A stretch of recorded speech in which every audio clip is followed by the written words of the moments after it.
The COVID-19 pandemic has changed the way Johnson County delivers its services in many ways, some for the better. On this episode, hear from Johnson County Motor Vehicle about the new emphasis on self-service and what that means for you. Whether you live in or just love Johnson County, Kansas, JoCo on the Go has everything Johnson County. Here's what's happening and what's coming up in the community you call home. Thanks for joining us for JoCo on the Go. I'm your host, Teresa Freed, a Johnson County resident and employee of Johnson County government. The Johnson County Motor Vehicle Department certainly had to rethink how it does business when the pandemic hit. Although it already had some great self-service options before, now you can do even more without stepping foot in the office. Here to talk more about that is Kristen Walters with the Johnson County Treasury and Financial Management Department. Thanks for being here.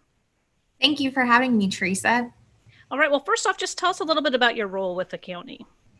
Sure. I have the pleasure of serving as one of the managers for a motor vehicle office with Johnson County. I'm located in our mission office.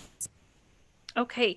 And can you talk a little bit about how the pandemic has impacted the motor vehicle office? We closed both of our offices in the spring for about a month. In response to the pandemic. During that time, we focused on alternative opportunities to provide service to the community, and we came up with multiple self-service options when we reopened the offices. And can you talk a little bit about those self-service options? Sure.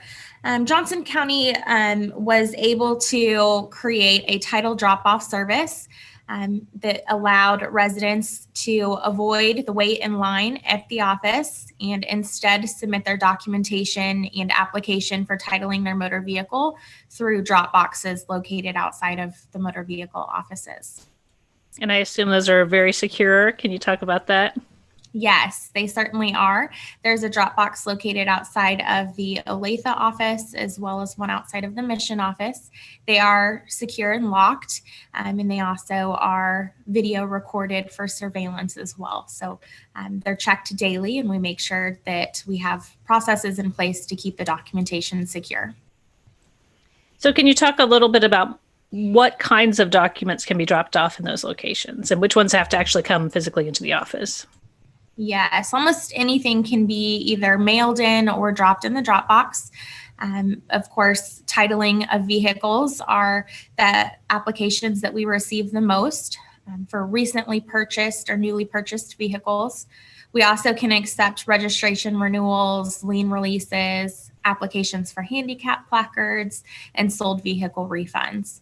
Really, there's no reason to wait in line in the offices when we have as many self-service options as we do. And so what has been the traffic like coming into the office and those drop boxes, especially compared to before? Yeah, we have seen quite an increase in our self-service utilization since the pandemic started. For titling vehicles, we have almost 30% of our titling transactions utilizing mail-in or drop-off services. And so that's really helped us promote social distancing between customers who are visiting the offices. And that's another important item to talk about. What are some of the things that you guys have done in addition to just making the self-service options more readily available to customers? What are some of the other things you've done to help combat the pandemic? The most significant strategy that we've put in place is changing our line management system to control customer capacity on a daily basis. We open our queuing system for customers to join online in the mornings at 7:30. And once we reach the number of customers that we can safely serve within a day while promoting social distancing, we close those lines down. So typically that can be at 8:30 or 9:30 in the morning, depending how many individuals are joining. Once we reach that customer capacity for the day, we no longer accept additional customers in the line. So that's been, I know, a place where you guys have gotten quite a few questions, just where people will go to sign up for the day and those spots will already be filled. What kinds of other assistance are you able to provide residents so that they can make sure that they get things done timely? That's what's so great about the self-service options is not only is it more efficient for us when we're processing those transactions, it's also more efficient for our customers who can avoid that wait in line, or if they're trying to get in line and unable to for the day, they can come in, our ambassador can give them a drop-off application, walk them through how to use that, and then they can submit that. We can handle all of the invoicing and payments remotely as well. So they can submit those online or through the mail, and we can continue to get them served even if they aren't able to join the line that day. All right, so this is probably a good opportunity to also remind everyone that Johnson County Motor Vehicle is not the same as driver's license. So can you talk about that distinction? Sure. Johnson County Motor Vehicle just does titling and registering of vehicles. We do not offer driver's license services. Instead, residents should contact the Kansas Department of Revenue if they have a driver's license renewal or transaction that they need to complete. All right. And can you talk about what's the traffic been like on your website? Have you seen quite a few people turning there instead of walking into the office, asking their questions and things like that? Yes, we have seen quite a bit of website traffic. We also have emails that we check on a daily basis for drop-off services. And so customers who have questions about self-service options can reach us at dmv@jocogov.org. And we're happy to get them any forms or applications that they might need that way. We also can answer questions through that email address. All of the information for how to use title drop-off or other self-service options are found at our website. Now, I know last time we talked to Motor Vehicle on the podcast, we discussed a little bit about some of those popular questions that you guys get and, just sort of the typical things that you see on a day-to-day basis. I imagine that may have changed just a little bit. What are some of the common questions that you're getting there at the office, and how can we address those?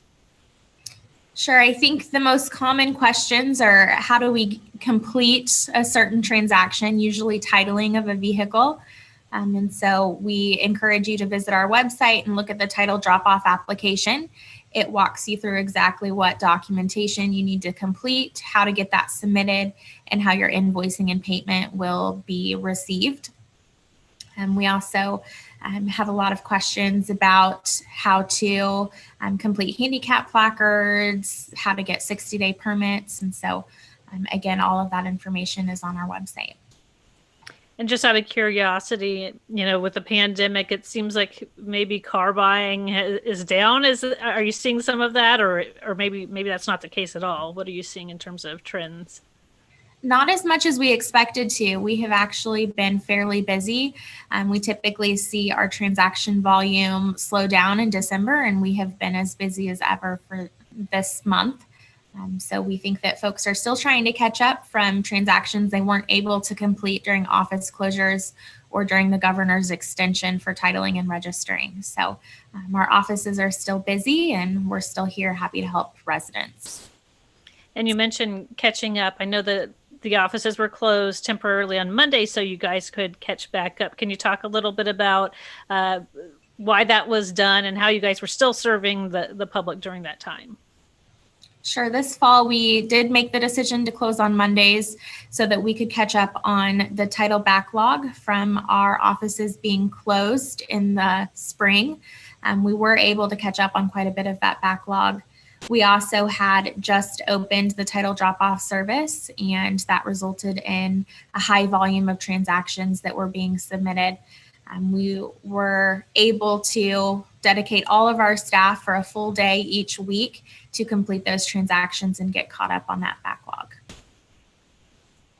And again, the offices are back open on Mondays now, so people can go in those regular hours that they're seeing on the website. Is that right? Yes, that's correct. And although we're seeing more of the self-service options being utilized right now because of the pandemic, this is something that you guys would like to see continue. Is that right? Yes, absolutely. At this point, we found that drop-off and mail-in services, online services are much more efficient for us in processing and invoicing than waiting in line to serve a customer. And so we feel like that's a more positive experience for our customers as well, being able to avoid that wait in line and not having to plan their day around a trip to motor vehicle. All right, that makes sense, and lots of good information and where you can go to get even more information. Can you remind us again of your website? Yes, our website is jocogov.org/residents/vehicles. All right, well, thank you so much for joining us and providing that great information, and thanks for listening. You just heard JoCo on the Go. Join us next time for more Everything Johnson County. Have a topic you want to discuss? We want to hear from you. Follow us on Facebook and Twitter at JoCoGov. For more on this podcast, visit jocogov.org/podcast. Thanks for listening.